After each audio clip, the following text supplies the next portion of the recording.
আসসালামু আলাইকুম everyone, welcome back to my channel. This is Megha from Megha রাঁধুনি। আজকে আপনাদের জন্য অত্যন্ত মজার একটি রেসিপি নিয়ে চলে এলাম। আমের সিজন চলে এসেছে আর এই ডেজার্টটি বানাবো না তা তো হতে পারে না।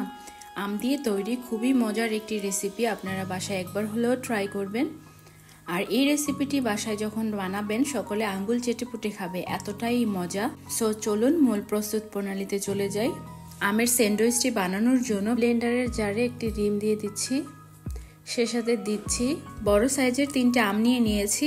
আমটাকে আমি ভালো করে স্লাইস করে কেটে নিয়ে একটি ব্লেন্ডারের জারে দিয়ে দিচ্ছি 2 টেবিল চামচ পরিমাণ গুঁড়া দুধ, দিচ্ছি 1 চিমটি পরিমাণ লবণ, সে সাথে দিয়েছি 2 টেবিল চামচ পরিমাণ চিনিটা আপনারা আপনাদের স্বাদ অনুযায়ী দিতে পারেন। চিনিটাকে দিয়ে আমি 1 মিনিটের জন্য এটাকে ব্লেন্ড করে নিচ্ছি।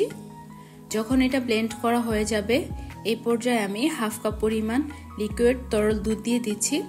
দুধটাকে আমি আগে থেকে জাল দিয়ে ঘন করে নিয়েছিলাম। আরও 30 সেকেন্ডের মতন আমি ব্লেন্ড করে নিচ্ছি। ব্লেন্ড করা হয়ে গেলে আমি একটি বলে ঢেলে দিচ্ছি। এই আমের পিউরিটাকে ঢেলে দিয়ে আমি এখানে দিয়ে দিচ্ছি 1 কাপ পরিমাণ ময়দা।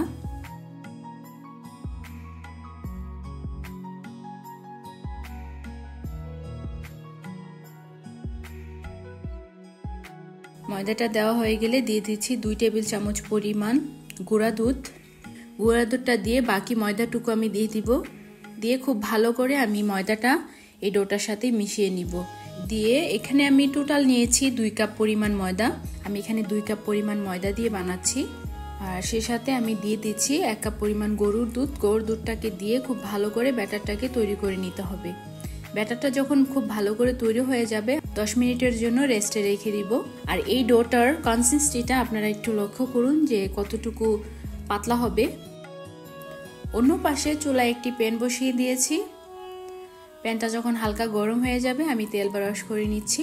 তেলটা ব্রাশ করে দিয়ে আমি 1 চামচ পরিমাণ ব্যাটার নিয়ে আমি ঢেলে দিয়ে এই চামচের সাহায্যে খুব ভালো করে রুটির মতো পাতলা করে ছড়িয়ে দিচ্ছি। চুলার আঁচটা একদম লো করে দিয়ে তারপর আমি এই রুটিটাকে বানিয়ে নিচ্ছি। কোনোভাবেই বাড়ানো যাবে না, এতে করে নিচে পুড়ে যাবে আর এই স্যান্ডউইচটা খেতে একদমই ভালো লাগবে না। এই রুটিটাকে কোনোভাবেই উল্টানো যাবে না, জাস্ট এক পাশে ভেজে নিতে হবে। আর যখন নিচ থেকে হালকা একটু ব্রাউন কালার হবে তখন সাথে সাথে এটাকে নামিয়ে নিতে হবে। আমি সেম প্রসেসে আবারও রুটিগুলি বানিয়ে নিয়েছি, আপনারা একটু লক্ষ্য করে দেখুন। এই ডেজার্টটি বানানো যতটা সহজ, খেতে অত্যন্ত মজা, জাস্ট মাখনের মতো লাগবে খেতে। আমি যখন এটা বাসায় তৈরি করি তখন আমার ফ্যামিলির সকলেই খুব মজা করে এই ডেজার্টটি খেয়েছে। এক এক করে আমি সবগুলি বানিয়ে নিচ্ছি। আপনাদের সুবিধার জন্য আমি আবারও করে দেখাচ্ছি।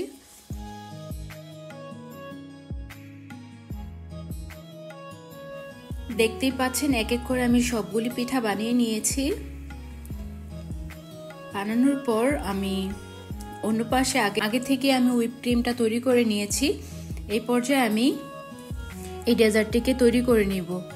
প্রথমে আমি একটি রুটি নিয়ে নিলাম, এখানে দিয়ে দিয়েছি পর্যাপ্ত পরিমাণ হুইপ ক্রিমটা দিয়ে তার উপরে আমি 2টি আমের স্লাইস দিয়ে দিচ্ছি।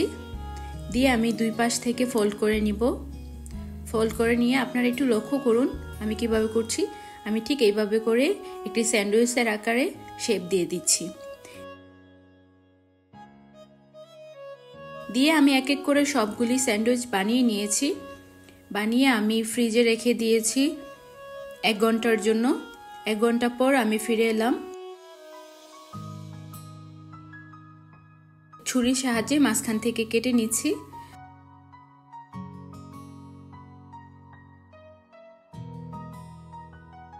আর ভিতরটা দেখুন কতটা সুন্দর, এটা দেখতে যেমন সুন্দর খেতে অসম্ভব মজা।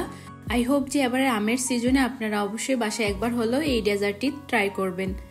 আজকে তাহলে বিদায় নিচ্ছি। সবাই ভালো থাকবেন, সুস্থ থাকবেন, নিরাপদে থাকবেন এবং আমার পরিবারের জন্য দোয়া করবেন। দেখা হচ্ছে নতুন পর্বে। আল্লাহ হাফেজ।